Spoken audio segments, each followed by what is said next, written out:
Dodge City and in the territory on west, there's just one way to handle the killers and the spoilers, and that's with a U.S. Marshal and the smell of gun smoke.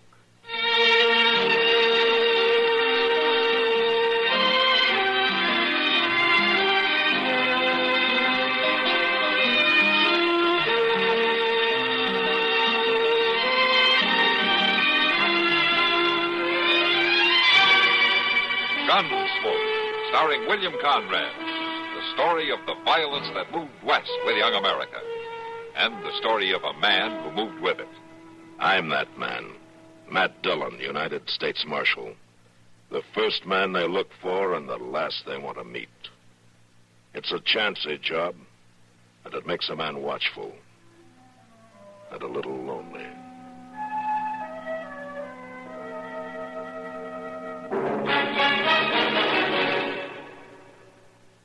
When the Civil War began in 1861, there was no special services, and the chaplain's corps was in its infancy. The serviceman, sick or well, in the field or in the hospital, was left to his own devices during his free time. Then, the YMCA's United States Christian Commission was organized, with the approval and support of President Lincoln. Some 5,000 volunteers, men and women, gave spiritual, moral, and medical relief to soldiers and sailors of both sides, as well as prisoners of war. $6 million were raised to furnish supplies and do the work. They saved the lives of hundreds of fighting men and gave themselves untiringly. Today, along with the Civil War's 100th observance, the Armed Services Department of the YMCA is observing its centennial. Through the years, it has continued to serve our armed forces in this country and overseas. We salute the YMCA on the 100th anniversary of this work and for its services to young people of all races and creeds around the world.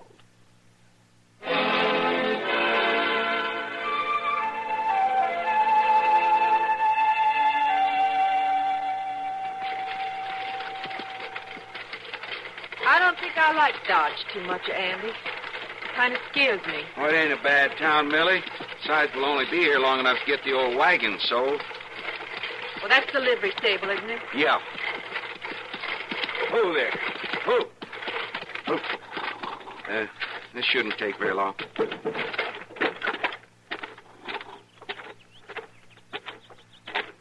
Hello? Hello, stranger. You run this stable? I own it. Moss Grimmick.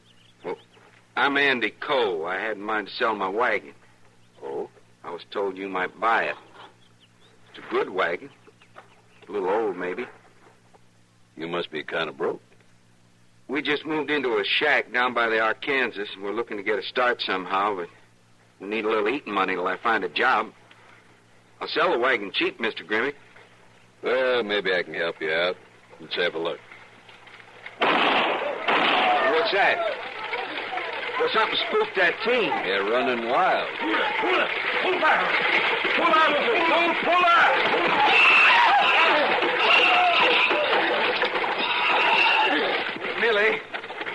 Millie, are you hurt? I'm all right. Are you sure? Let me help you down. I'm too scared, I guess. Shaken up so much. I should have jumped. Who was that man driving the team? Ed Fallon. He runs a freight line here. Now, Andy, don't start trouble. The woman's all right, isn't she? Can't you handle them mules, mister? Now, Andy. You do that on purpose? Of course I didn't do it on purpose. Some drunk come out of the saloon and spooked him. I feel terrible about this. Well, man. you ought to feel terrible. You nearly killed her, you darn fool. Andy!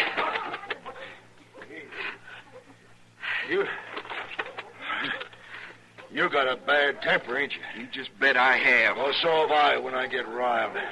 I'll fix you good for this. I'm waiting. Andy, stop it. Next time, you better be wearing a gun, mister. Oh, now you're threatening me with a gun. No, he isn't. And you're not going to start wearing one either, Andy. Well, we'll see about that. What's the trouble here? Hello, Marshal. Chester, it's a good thing you've come. Now, this man's threatening to come after me with a gun, Marshal. He smashed into my wife with his wagon. He didn't do it on purpose. No wonder he didn't kill you. He didn't kill me, though. I'm not even hurt. There's no cause for all this trouble. He shouldn't be driving mules if he can't handle them. What happened, Fallon? Cowboys spooked my team and they run off. I couldn't help it. Well, you sure ain't done their wagon much good. We were going to sell it, too. Oh.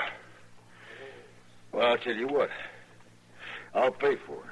What's it worth? Never mind about that. Would $20 cover I it? ain't asking for money. I'll take it. We need that money.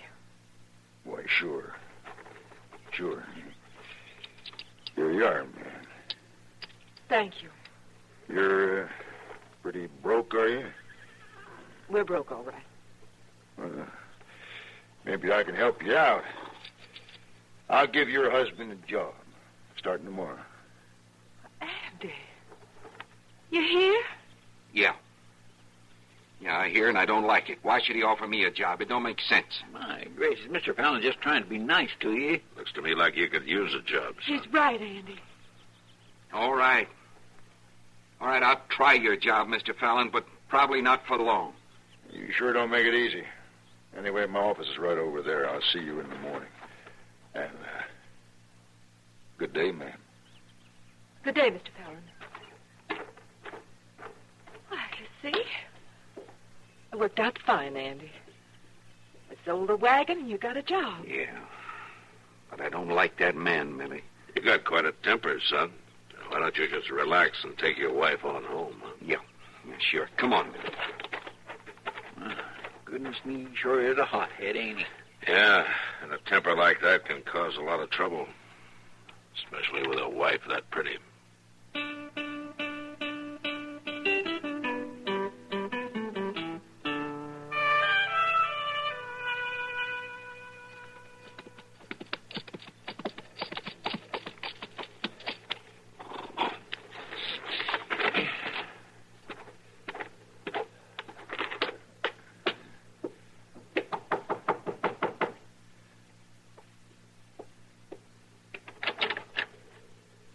Oh.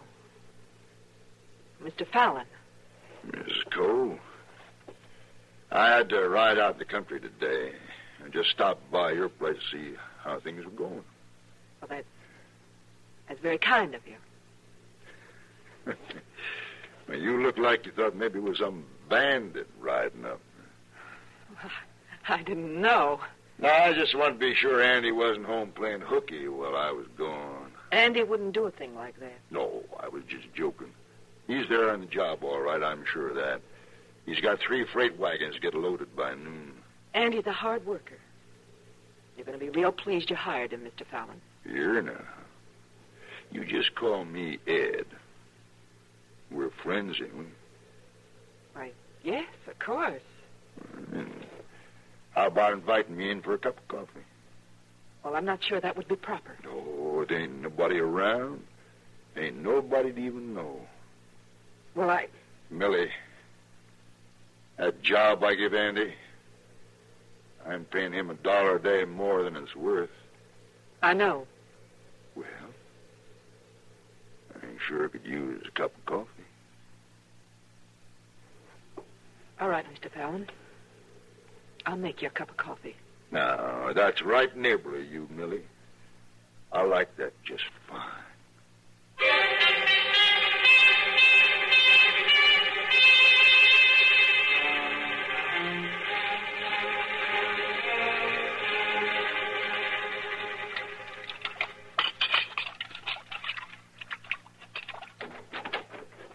Hello, Millie. Oh, Andy. I didn't hear you ride up. No? What are you looking for? There's been somebody here. What? I thought maybe he was still around. I don't know what you're talking about. I seen tracks outside, boot marks. Well, they're yours. No, they ain't mine. I don't wear Spanish heels. Now, who was here, Millie? Nobody was here. What's got into you anyway? Now, don't you lie to me. You've never lied to me. And I'm not lying now. Andy, you been drinking. I never drink, and you know it. Who was here today, Millie? Nobody. Nobody was here. Now, I won't stand for this, Andy. Well, I won't stand for it either. Where are you going? Andy. Andy, put that gun back. Put it back, you hear? You're covering up something, Millie. I'll find out who it is, and then I'll put the gun back.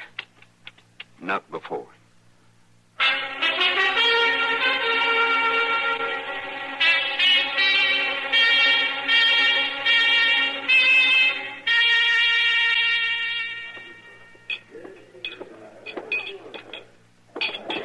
are, Matt.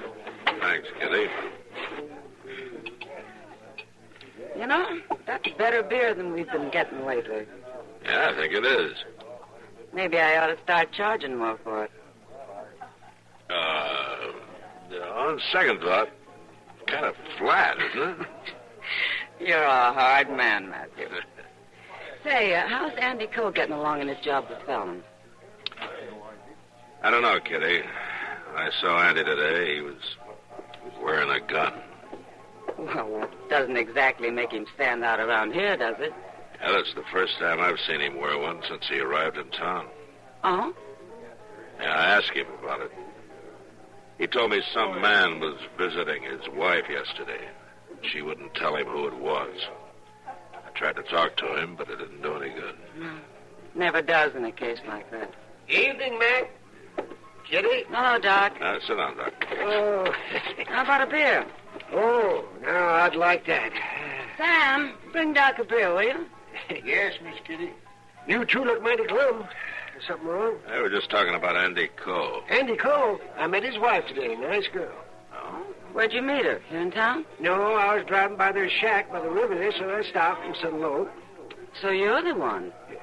What? Nothing. Well, what were you saying about Andy? Well, Matt's worried about him. Andy's wearing a gun today for the first time. Oh, what for? He suspects somebody's been visiting his wife.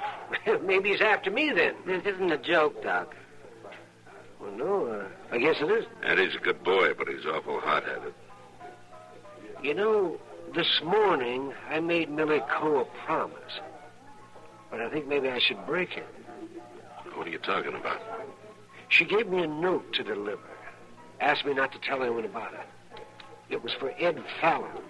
Fallon? Did you give it to him? Yeah, just now when I came in. He's standing right down there at the end of the bar. Oh, yeah. You know what was in the note? No, she didn't say. Just that it had something to do with business. That's what she told you, huh? Yeah. Why, you think it was something more? I don't know, Doc. But if Millie wrote a note to Fallon, could be he's the one. Yeah, I'll be back.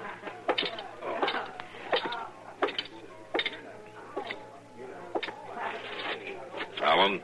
Yeah. Ah. Oh, Marshal. What's on your mind? I want to talk to you about Millie Coe. What? Have you been seeing her? What business is yours would I do, Marshal? I'm trying to stop a killing, Fallon. I thought you might want to help. I believe in law and order. You know that. Then keep away from Millie Coe. Now, look, Marshal. Andy's wearing a gun, Fallon. You saw him. If you have been seeing his wife and he finds out, he'll kill you. You seem to know a lot about this, Marshal. Enough to know that you got a note from her today. That note had to do with business. Whatever it was, I'm just warning you. Stay away from her.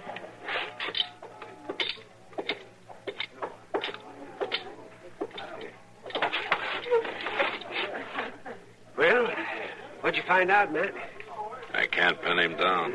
You tell him about the note? Mm-hmm. Well, you'd never own up to it anyway. Well, I gotta make sure before Andy finds out. Well, how are you going to do that?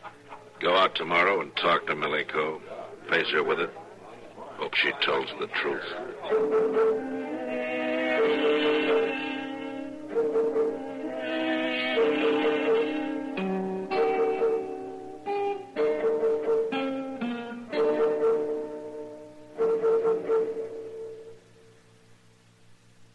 I learned to jump double Dutch today. It's fun. What, Susan, is double Dutch? That's jumping with 2 ropes at a time. Anyone knows that. Uh-huh. Thank you. Susan is one of the lucky ones, one of the healthy, normal children we all give thanks for. She can run and skate and even jump double Dutch. But there are over 250,000 other children in the United States who can't. They have cerebral palsy. They will never take part in active sports, maybe not even walk, but they can be helped. Through therapy and through special training, many cerebral palsied learn to live satisfactory and useful lives. There are 344 local affiliates of United Cerebral Palsy who support the hundreds of programs in hospitals, clinics, and special schools that are so needed. United Cerebral Palsy asks you to help. Contribute to the 53-minute march on cerebral palsy. Do it today.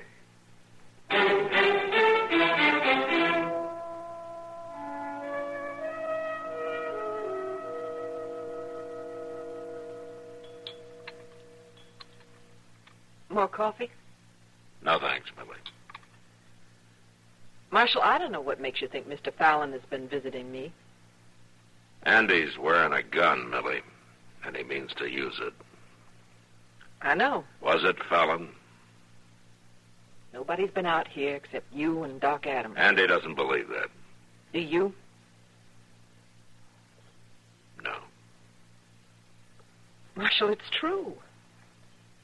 What's the matter with you men? Don't you take a woman's word for anything? Andy. Oh. Marshal Dillon. You're about the last man I would have suspected, Marshal. Andy, wait. You stay out of this, Millie. You just keep your hands where they are, Marshal. You're making a mistake, Andy. You've already made yours, and it was a bad one, a real bad one. Now, you listen to me. I'll kill you, Marshal. I swear I will. Andy, it wasn't the Marshal. No? Andy, I think it was Fallon. Fallon? I came out here to prove it if I could. How are you going to do that? By facing Millie with it, she's a poor liar, Andy. Was it Fallon, Millie? There wasn't anybody out here. Andy. You're lying. It was Fallon. Who else would it be? Sure, the whole thing figures out easy. Now, wait a minute, Andy. I know you're trying to stop a shooting, Marshal, but it won't do no good. I'll kill Fallon on sight. Not while I'm around, you won't. You're going to go back to Dodge with me, Andy, and we'll have this out there and without gunplay. Now, let's go. Don't worry, Millie. It's going to be all right.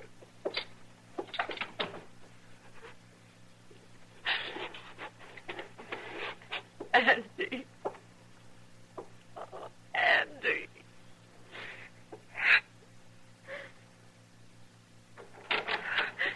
Andy. You. It's me, all right. You surprised? They were both here. Andy and the Marshal. Yeah, I seen them. I've been waiting for them to leave. How long you been here? Long enough to see Andy ride up. He knows it was you. He knows you've been visiting me. The Marshal told him. The Marshal told him. What kind of a lie is that? It's true. You told him, Millie. Nobody else could have. You got me in a fine mess now, haven't you? I wish I had told him. I wish I had. You're no better than the rest of them. Prettier, that's all. You get out of here. Not quite yet. First, I'm going to teach you a lesson. I'm going to teach you to keep your mouth shut. Get out of here. Like I said, not quite yet.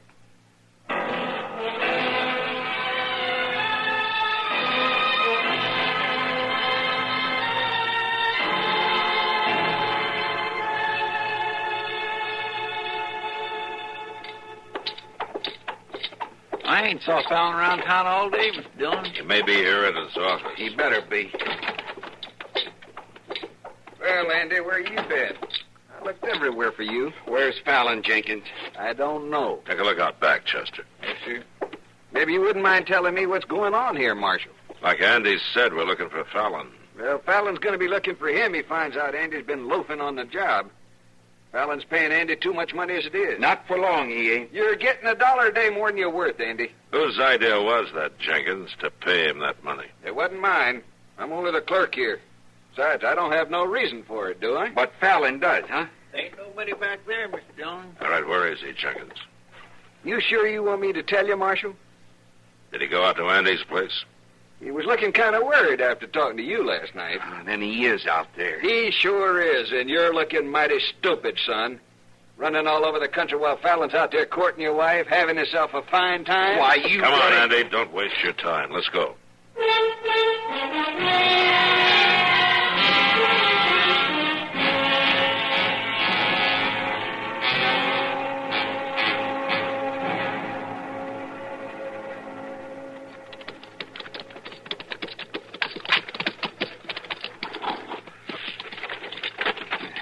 see no horse. He sure he must have come afoot. I just got a feeling that there's something wrong. Andy. Millie. Millie, what happened to you? Andy. Well, what happened? Are you hurt?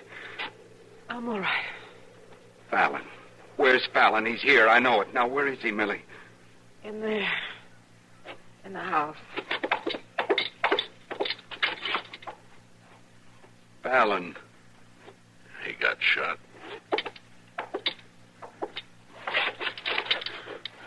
Who did it, Fallon? Who shot you? Millie.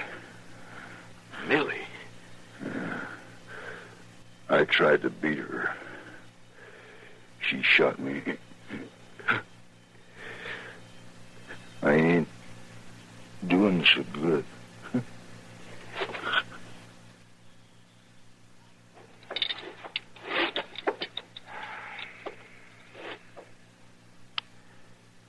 You better go on out to Millie.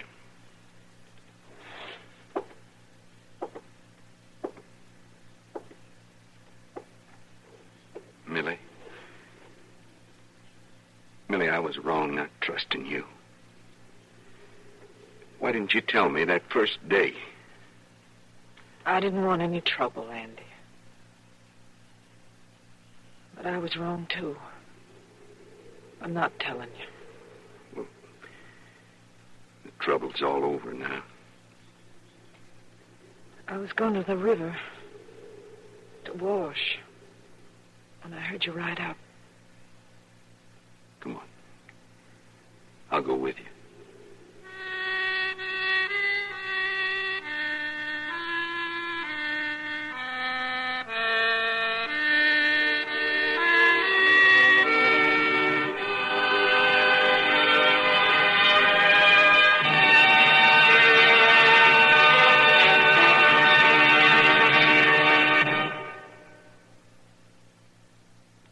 Hi, this is Dennis James to make a point about reliable, effective Kellogg's All Brand.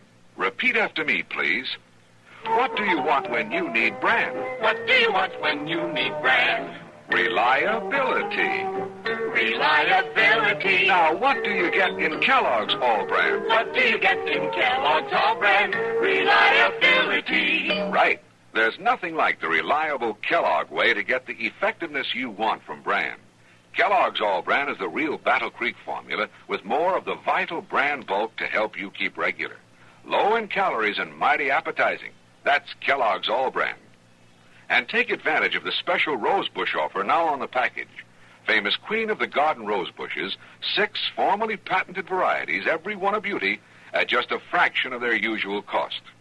Yours for only 50 cents a bush when you include a box top from reliable, effective Kellogg's All Brand. Gunsmoke. Produced and directed in Hollywood by Norman Macdonald, stars William Conrad as Matt Dillon, U.S. Marshal. The story was specially written for Gunsmoke by John Meston and adapted for radio by Mr. Macdonald. Featured in the cast were Gene Bates, Vic Perrin, John Daner, and Harry Bartell. Harley Bear is Chester, Howard McNear is Doc, and Georgia Ellis is Kitty. This is George Walsh inviting you to join us again next week when CBS Radio presents another story on Gunsmoke.